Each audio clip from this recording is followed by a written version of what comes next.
علم غیب شروع سے آخر تک رہنے والا ہے، رسول اللہ کے پاس اللہ نے عطا کیا ہے، ٹھیک ہے. اور غیب کسے کہا جاتا ہے بھیا؟ ابھی جو ہم نے بولا کل کی بات، دروازے کے یا دیوار کے پیچھے کی بات جو ہم نہ سن اور نہ دیکھ سکیں، یہ غیب کس کے لیے ہے؟ غیب کس کے لیے ہے؟ ہمارے لیے ہے. ہم کو نظر نہیں آتا، اللہ کے لیے غیب ہے. وہ اللہ تبارک و تعالیٰ کا جو وہ زمانہ ہے، وہ اللہ کا جو لامکان کا وقت ہے، وہاں نہ سورج نکلتا ہے نہ چاند نکلتا ہے، نہ ستارے آتے ہیں نہ ستارے جاتے ہیں، نہ کھانا ہے نہ پینا ہے، نہ سونا ہے نہ جگنا ہے، نہ بارش ہے نہ دھوپ ہے نہ سردی ہے، نہ کچھ ہے، نہ کھانا نہ پینا نہ سونا نہ جاگنا. عمر نہ بڑھتی ہے نہ عمر گھٹتی ہے، نہ منڈے ہے نہ ٹیوزڈے ہے، نہ شوال ہے نہ رمضان ہے نہ شعبان ہے، کچھ بھی نہیں ہے. جو ہو رہا ہے وہ لائف ہو رہا ہے. آدم علیہ السلام سے لے کے عیسیٰ علیہ السلام تک، قیامت تک اللہ تعالیٰ کے پاس لائف ابھی چل رہا ہے. وقت غیب نہیں، کل کی بات اللہ کے پاس نہیں ہو سکتی، نہ ہو گئی اس کے بعد اللہ کے پاس ایسا نہیں ہو سکتی. جو بھی اللہ کے پاس چلتا ہے وہ کیا ہے؟ شہادہ. شہادہ اسے کہا جاتا ہے جو اب فی الحال ہو رہی ہے. ہر چیز اللہ کے پاس لائف ہوتی ہے. جب اللہ کے پاس غیب کا کچھ ہے ہی نہیں، جو بھی ہے لائف بھی لائف ہوئے، تو غیب کا جاننا کس کی شان ہے؟ غیب کا جاننا کس کی شان ہے؟ غیب کا جاننا انسانوں کی شان ہو گئی. انسان میں کون سا بڑے شان رکھنے والا ہے؟ محمد مصطفیٰ اور محمد مہدی. تو غیب کا تعلق انسان سے ہے. اللہ کے پاس کچھ بھی غیب نہیں ہے. اگر غیب مہدی کہہ دے غیب کا جاننے والا اللہ ہے، بیوقوفوں کو کہو اللہ کے پاس کیا غیب ہے؟ اللہ کے پاس کچھ بھی غیب نہیں ہے. اللہ کے پاس کچھ بھی غیب نہیں. اللہ کے پاس جو بھی ہوتا ہے وہ لائف ہو رہا ہے. تو غیب کا علم جاننا محمد مصطفیٰ اور محمد مہدی موعود علیہ السلام کی خاصیت میں سے ہے. تو اسی محمد مصطفیٰ اور محمد مہدی موعود علیہ السلام کی امت میں ہم زندگی گزارتے ہیں، ہم اپنی زندگی جی رہے ہیں. اور قرآن کے جو آیت ہم نے آپ بندے نے آپ کے سامنے رکھی، اللہ تبارک و تعالیٰ قرآن کی سورہ فاتحہ میں اللہ تعالیٰ ارشاد فرماتا ہے، بسم اللہ الرحمن الرحیم، صراط الذین انعمت علیہم، یعنی اے باری تعالیٰ ہم کو ان لوگوں کے راستے پر چلا جن پر تم نے انعام و اکرام کیا. انعام و اکرام تم نے جو بندوں پر کیا، وہ بندوں کے راستے پر ہم کو چلا. یہ نماز میں، ہر نماز میں یہ دعا، پیام نے کہا ہر نماز میں یہ دعا ہوتی ہے. اور خاص لوگوں کی دعا قبول ہوتی ہے، بڑے خاص لوگوں کی دعا قبول ہوتی ہے. ورنہ کروڑوں لوگ دعا کرنے والے ہیں، ہر کسی کی دعا قبول نہیں ہوتی. کیوں نہیں ہوتی؟ اسی لیے دعا ہر کسی کی قبول نہیں ہوتی کیونکہ زمین جیسی ہوتی ہے ویسا ہی وہاں سے پھل اگتا ہے. چاول ہر جگہ پر نہیں اگ سکتا. ہر جگہ ہر زمین پر اگر آپ کھود دے اور اس کے بیج ڈال دے، پانی اس کے اوپر ڈالے تو چاول نہیں اگے گا. جو زمین خاص اس کے لیے ہے وہیں سے چاول نکلتا ہے. تو جو دل ویسا ہوتا ہے وہاں پر اگر دعا نکلتی ہے اور اللہ کی رحمتیں برستی ہے تو وہاں سے ہدایت اگتی ہے. ہر دل میں ہدایت نہیں ہو سکتی. اسی لیے اگرچہ کہ ہر مسلمان اہدنا الصراط المستقیم صراط الذین انعمت علیہم تو کہتا ہے، لیکن ہر کسی کی دعا قبول نہیں ہوتی. ہر کسی کی دعا قبول نہیں ہوتی. ہر کوئی ہدایت یافتہ نہیں ہوتا. ہر کسی کو ہدایت نہیں دی جاتی. خاص بندوں کو ہدایت دی جاتی ہے. تو ہم روز تو اللہ کی بارگاہ میں دعا کرتے ہیں، اے اللہ چلا ان لوگوں کو جن پر تو نے انعام کیا. وہ کون ہے؟ اب وہ ہے کون جو آپ دعا کرتے ہیں. اسی لیے نماز میں جب آپ کوئی چیز کی تلاوت کرتے ہیں، کوئی آیت بھی، تو عربی سے آپ واقف رہنا چاہیے، اس کا ترجمہ آپ کو معلوم ہونا چاہیے. کم از کم سورہ فاتحہ کا ترجمہ آپ کو معلوم ہونا. الحمدللہ رب العالمین، تمام کی تمام تعریف اللہ تبارک و تعالیٰ کے لیے جو رب العالمین تمام جہانوں کا رب ہے. ایسا آپ کو ہر ترجمہ کم از کم سورہ فاتحہ اور آخر کے 10 سوروں کم از کم آپ ترجمہ تو پڑھیے، ترجمہ یاد رکھیے. تاکہ اور یاد رکھو، ولایت کی ایک بات آپ کے سامنے رکھتا ہوں. ولایت میں تعلیم تصوف، تعلیم معرفت و طریقت میں نماز میں خشوع اور خضوع آنے کے لیے، وہ خوشی آنے کے لیے، وہ خاص کیفیت آنے کے لیے ایک شرط یہ بھی بیان کی گئی ہے جو آپ پڑھتے ہو وہ آپ سمجھ سکو. جب تک آپ پڑھتے ہو وہ سمجھ نہ سکو تو اللہ تبارک و تعالیٰ کا دیدار آپ کو نماز میں نہیں ہو سکے گا, کیونکہ آپ کو معلوم ہی نہیں آپ کیا پڑھتے ہو, تو آپ کو اللہ کا دیدار کہاں سے ہو جائے گا. اسی لیے کم از کم اس کا ترجمہ تو آپ سیکھ جاؤ کہ کیا کہتے ہو معلوم ہو جائے. اگر کسی کے سامنے کالج اگر کوئی پڑھتے ہیں پرنسپل کے سامنے جا کر کوئی چیز کے بارے میں گجراتی میں نہیں تیلگو میں کہہ دیے, آندھرا پردیش کی رائے میں تیلگو, تو تیلگو میں اگر آپ کچھ کہتے ہیں فلاں فلاں چیز کہتے ہیں تو خاموش بیٹھا ہوا ہوتا ہے. اس کے بعد کہتے ہیں آپ لیٹر دے کے دیتے ہیں تو بولتا ہے کیا لیٹر میں کیا ہے, ہم نے تو کچھ بھی نہیں سمجھا. گجراتی میں کہو, گجراتی میں اگر ایسا ہو جائے تو آپ کا پورا جو آپ نے بیان کیا تھا وہ بیکار ہو جائے گا, 10 منٹ کی پوری تقریر ویسٹ ہو جائے گی, ویسٹ ہو جائے گی. نہ انہوں نے سمجھا نہ آپ کا کام بنا. یہ تو ایک الگ مثال تھی. اب اللہ تبارک و تعالیٰ ہر چیز کا سمجھنے والا ہے. اللہ تو سمجھ جائے گا, لیکن ہم تو سمجھیں کہ ہم کیا کر رہے ہیں, ہم کیا عرض کر رہے ہیں, ہم کیا مانگ رہے ہیں, وہ ہم تو سمجھ جائیں کہ ہم اللہ سے کیا مانگتے ہیں. حضرت علی نے فرمایا جب بندے کو اللہ سے کلام کرنا ہوتا ہے, جب بندے کے دل میں خواہش آتی ہے کہ اللہ سے کلام کروں, جا کر رکعت بن کر نماز پڑھتا ہوں, اور جب دل میں آتا ہے کہ اللہ کا کلام سنوں تو قرآن کھول کر پڑھتا ہوں کہ اللہ کیا کہتا ہے, اللہ کیا کہتا ہے. تو تعلیم تصوف میں ایک بات یہ بھی ہے کہ نماز پڑھو تو معنوں کو سمجھو کہ کیا آپ کہتے ہو, کیا آپ تلاوت کر رہے ہو, کس چیز کی آپ قرات کرتے ہو. یہ اگر آپ سمجھ جاؤ تو آپ کی نماز میں تھوڑا سا خشوع اور خضوع اچھا پیدا ہو جائے گا. دوسری شرط نماز میں تعلیم تصوف میں یہ ہے کہ وہ نماز قبول نہیں ہوتی ولایت میں جس نماز میں اللہ کا ذکر نہ کیا جائے. جو نماز اللہ کے ذکر کے بغیر پڑھی جائے وہ نماز قبول نہیں ہوتی. اگر آپ کہیں نماز میں اللہ کا ذکر ہے, یقینی ہے اللہ نے قرآن میں مقام پر فرمایا کہ جب تم نماز ادا کر لیے ہو تو اللہ کا ذکر کرو, قیام و رقود و علی جنوبکم, کھڑے ہوئے, بیٹھے ہوئے اور لیٹے ہوئے.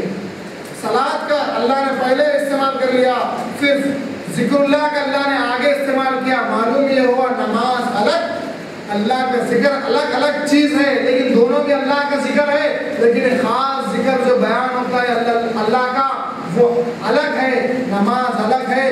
تو یہ جو ذکر ہم کو سکھایا گیا اللہ تو ہے, لا الہ ہم نہیں, اللہ تبارک و تعالیٰ کی ذات ہے اور ہماری ذات نہیں ہے, میں نہیں ہوں بس تو ہی تو ہے.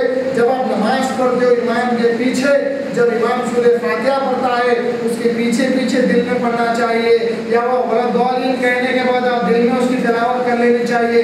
پھر جب وہ ضم کرتا ہے سورہ یاسین یا الرحمن یا علم تلا پڑھتا ہے, تو جب آپ سننا اور آپ کے سانسوں میں اللہ کا ذکر چلنا ضروری ہوتا ہے, تو اب اللہ کا ذکر کرتے جاؤ اور پھر سماعت سے کانوں سے سنتے جاؤ کہ امام کیا پڑھ رہا ہے. تب آپ کی نماز وہ نماز ہو سکتی ہے جس کے تعلق سے اللہ کے رسول نے فرمایا الصلاۃ معراج المومنین, کہ نماز مومنوں کی معراج ہے.